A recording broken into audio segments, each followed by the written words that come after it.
नमस्कार चाचीन अतिथि महोदय एवं मधुबाबू को भल पाउथिबा मधुबाबू प्रेमी मोर भाई भौणी माने समस्त को मोर सादर प्रणाम।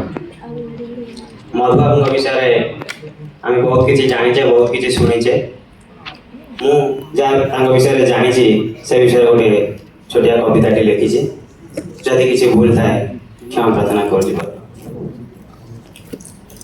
मु कालिया घोड़ारे चढ़ी मधुबाबू संगे लड़ीबी किंतु मधुबाबूंकर स्वप्न थिला मु स्वतंत्र ओडिशा गढ़ी उत्कल पाई निज जीवन को लगाइले भल कामरे ओडिशावासी तो तांकु जानती उत्कल गौरव नामरे। मधुबाबू जने प्रकृत योद्धा युद्ध करती कलम मुनरे उत्कल पाई से चिरस्मरणीय रही आम मनरे से रही आम मनरे। उत्कल टैनेरी जोता कारखाना चमड़ा शिल्पर विकास पाई उत्कल टैनेरी जोता कारखाना चमड़ा शिल्पर विकास पाई पानी मिशा क्षीर तले ढाली देले मागणा क्षीर देले जोगाई मागणा क्षीर देले जोगाई। मातृभाषा पाई थिला दृढ़ मन इतिहास लेखा तांको अवदान ओडिया भाषा रे भरिले प्राण जाग्रत हैला नव जागरण। सुख छाड़ी देले दुखर पथ न्याय सत्य थिला तांकर रथ जागिला ओडिशा देखी तांको काम इतिहास लेखा एबे तांको नाम। मातृभाषार से ज्वलंत दीप ओडिया भाषा को देले स्वाभिमान रूप मातृभाषा रक्षा थिला तांको प्राण चिरंजीवी रहिबो तांको अवदान।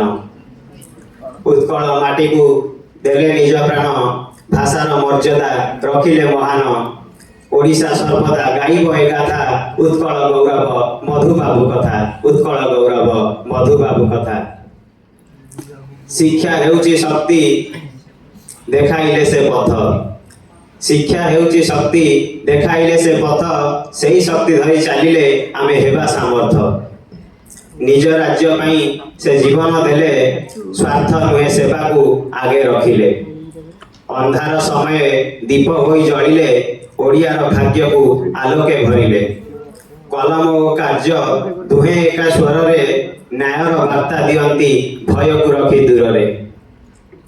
निज सुख को त्याग करी जनसेवा कले निज सुख को त्याग करी जनसेवा कले राज्य पाई लड़ी देश को शक्त कले राज्य पाई लड़िले कथा एतिकी किंतु से लड़ई हेला देशभक्ति किंतु से लड़ई हेला देशभक्ति। मधुसूदन दास कही गले आमको जाग ओडिया भूली जाओ नहीं माटी को भूली जाओ नहीं माटी को भाषा हेउची आम जातिर प्राण भाषा रहिले रहिबो जातिर मान। शिखिबाकू हेबो तांको परि आमे भाषा और संस्कृति को रक्षा करिबा निज माटी पाई एकत्रित होई ओडिशार नाम को उच्च करिबा ओडिशार नाम को उच्च करिबा। आमे युवपीढ़ी शिखिबा तांकरी नीति आम देश और राज्यर हेब प्रगति। युववर्ग आज राज्यर संपद आमे हेबा मधुबाबू आदर्श दायक। धन्यवाद।